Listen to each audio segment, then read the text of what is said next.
Well, I just want to start off by saying that I was in a very, very bad relationship, very traumatic.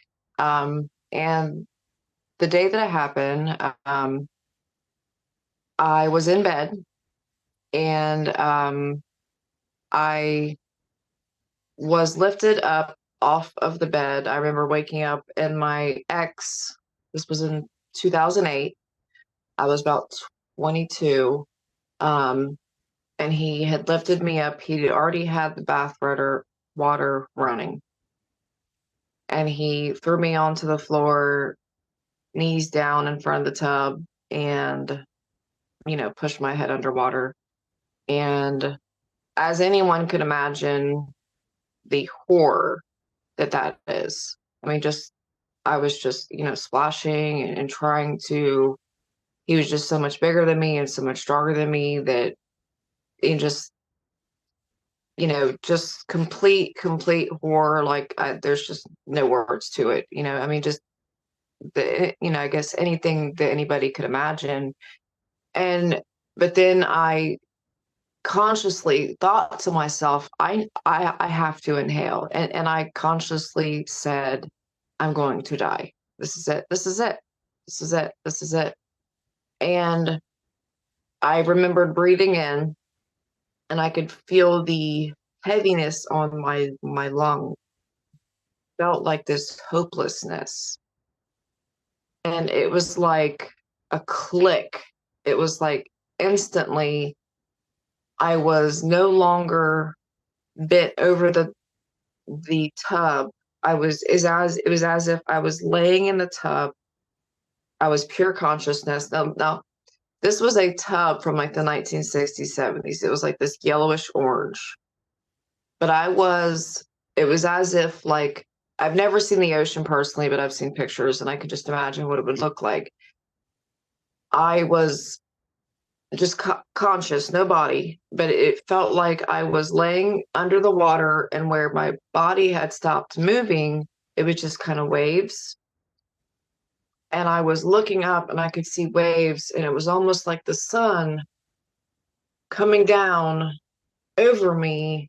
And I had no recollection of what had just happened to me at all. I had no idea how I got there. I had no idea of the horror that I was just in. It was just like click. It was like I was there and then I was out. It was like it was like close my eyes, open and back up. And I'm just in this space, and like I said, it's like this yellowish orange tub, but it was just white around me, and I had no recollection. And this like just this warmness, like I just remember thinking, because I'm pure consciousness, and I'm just thinking, this is so beautiful, because it was just like this beautiful bright sun, but not the sun, like um golden, and then just it was like I had this, like it was almost like something holding, like kind of like an aura that goes around your body, but it was warmth, and it was like complete unconditional love, and I was in so much peace, and I just was in that moment, not even knowing what had just happened to me, and I was in just complete peace. And then I all of a sudden I'm in this darkness, and I'm going like 1,000 miles an hour, and I'm thinking consciously, I was very spiritual. I wasn't religious. I was raised religious, but I was kind of agnostic. So I did believe in a creator. So when I'm in this space, like I didn't feel fear, although I consciously was thinking to myself, I'm going so fast, I would think I'd be scared. And I wasn't. It was just like this like a mass. And I was weightless. And then I just come to like this halt, And all of a sudden I can sense that there is someone to the left of me and someone to the right of me. And I could not see them because I was just in this complete, like, darker than dark. And it seemed like a gazillion, like, miles away was this pinpoint of light. And I kept looking at it and I kept looking at it and I could feel these presences around me. I wasn't scared of them. Um, I couldn't see them. And and I've always been a questioner, even as a child. I've always loved science. I've always been a questioner. So I literally just said consciously, what is that light? What is that pinpoint? What is that up there? And like zoom, I was like right there. And all of a sudden, I can now see these beings next to me. And they were, oh my gosh, they had to have been 8 foot tall, but they were light. They were iridescence. They were, it's just so hard to explain, but they knew me and I knew them. I felt like I had known them my entire life. And the ones to the left of me, was just like kind of smiling at me. And like we kind of had like this telepathic connection of like, hey, you're here. And I was like, yeah, I'm here. Like, I'm not supposed to be here. I'm young. I had, two young kids. And so then, once I got to see them and I'm just like engulfed and I'm just like looking at them because they're just so gorgeous and just the love. And another thing that I like I felt like my consciousness felt like everything. Like there was no limit to my consciousness. It was like I was everywhere and everywhere was at me, like coming back into, like, I had a really hard time when I had my near death experience afterwards, coming back into this small brain because you're just so free. I just felt so free. I mean, I just felt so alive. And you know, I you know, I had when this happened, when my near death experience happened, I had a drinking issue and I had made bad decisions and I'd done things and I I wasn't religious, but I had questions. And I just said, does God exist? What is God? What is God? Because I was agnostic. I believed in a creator, but I was like, is it man?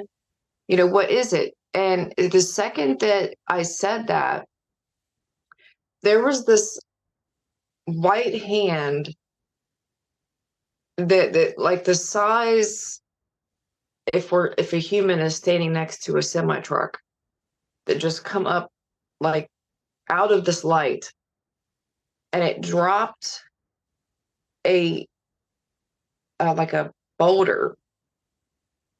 Um, Branda is hard.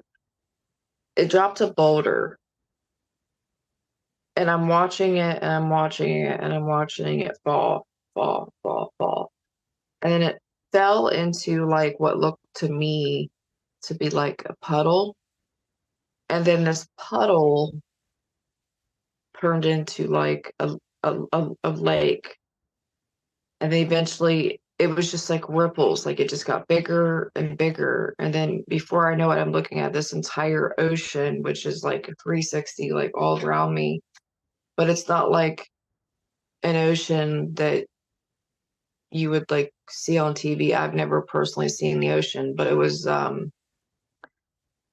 and as soon as it turned into the ocean, that's when like I didn't hear a voice tell me anything, nothing like that. I just had this knowing that that little puddle that went from the river to, the from the lake to the river to the ocean, that's the ripple effect of everything. I just felt one with everything. It's so hard to explain, Jeff. It's so hard to explain. And then and I was just like, um, I get it, I get it. And I'm just consciously saying, I get it. And then this, I don't know if it was my spirit guide or whatever, takes me off and like takes, like, I would say arm, but it's just basically vibration there, and like kind of pushes me off to the side, and my consciousness just goes with it. And then now I'm seeing like this huge, like, garden of flowers, and like it was the most like, I can't even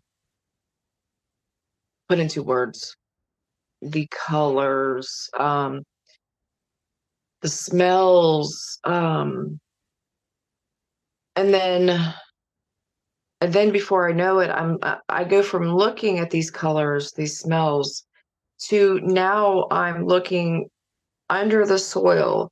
I'm literally looking at the roots that are all connected to all of these flowers, the trees. I'm seeing everything that's connected, and I'm just consciously thinking, yes, yes, yes, yes, yes, yes, yes, this is God. This is God. It was like everything was completely connected, and um building its, what's it's hard to find words, especially the trees. They were rooted together, almost like, like they call it a family tree. But and it was just pure, just knowing, and just, I didn't want to come back. So I'm seeing all this. And it's all feel. It's all feel. I mean, you see it, but you, you say you see it, but it's really all feel. You feel everything. And I, I just stayed there. I just stayed there for a while. And then all of a sudden I am taken to what was to be like, and it was like the edge of like a cliff, and there was like this, like, valley beneath it. And God, whatever, told me, you need to make your choice. And I was young. I did have two small children, and it sounds so selfish, but it's such a beautiful place that I said, I want to stay, because I had a lot of childhood trauma. I had a lot. I said, I want to stay. And then I just sat there, and I'm just sitting there, and I'm just kind of just, I'm in this, just this unconditional love that's just, it's not here. It's just, it's like you are everything, and everything is you. It's just, it's so hard to explain. And then all of a sudden, as I'm watching this water just flow in perfect harmony, that I get through these flashes. My sons at the time were very young, and I'm hearing them play, and then I said, yes, yes, take me back, take me back. I want to go back, and I'm gonna do better. Um, and I kind of just said it, and just where I just remember like I don't know how to word it, like a veil came up behind me, like a silver, like I was attached to it. I was attached to it. Like a silver lining. I don't know how to say it, but anyways, all of a sudden I'm pulled backward, and then all of a sudden I'm not going backward into the black space that I was in. I just was pulled backward very fastly, but I really wasn't conscious for all that. So I wake up and I am in the hospital. And I had no idea what had happened. No idea what had happened. All I know is what I just experienced. And I'm everything around me, even because I was, I was, they had to resuscitate me. It, I don't want to go into too many details because it it involves my son, so I don't want to really put him in it. But uh, I my son saved my life. He was very young. He actually pulled me out of the tub. And that's why I'm here today. But it it was the most like it changed my life forever. And so when I got better and this is 2008. I had a flip phone back then. Like so I didn't know what an NDE was. I couldn't just pop up on my laptop. I mean, I could have if I could have afforded one, or I didn't even have internet back then. But I didn't know what it was. And I sat with it for years and years until I read Raymond Moody. And I was like, and then I started watching videos. And I'm like, I've had similar, the videos of people that's had these NDEs happen the 1960s. So I can't even imagine what they went through going that many decades, not knowing, thinking you're crazy because I didn't tell nobody. Like this is the first time I have talked about my near death experience. And that's why I really wanted to come and get on here and share it because it's something that I've really just kind of needed to get out. Um, and the biggest part that I tell people with my NDE that I think is so important for people who have lost loved ones, especially when they lose them in such a terrible manner, like me, like it was a attempted murder situation. Um, when I woke up, per se, I had no recollection of what happened to me. So when I was over there, I was in peace. I didn't even know what happened to me. I had no idea. I had no idea what had happened to me until I came back and then, doctors and, everything's going on. And so that was that. And it changed my life forever. Forever.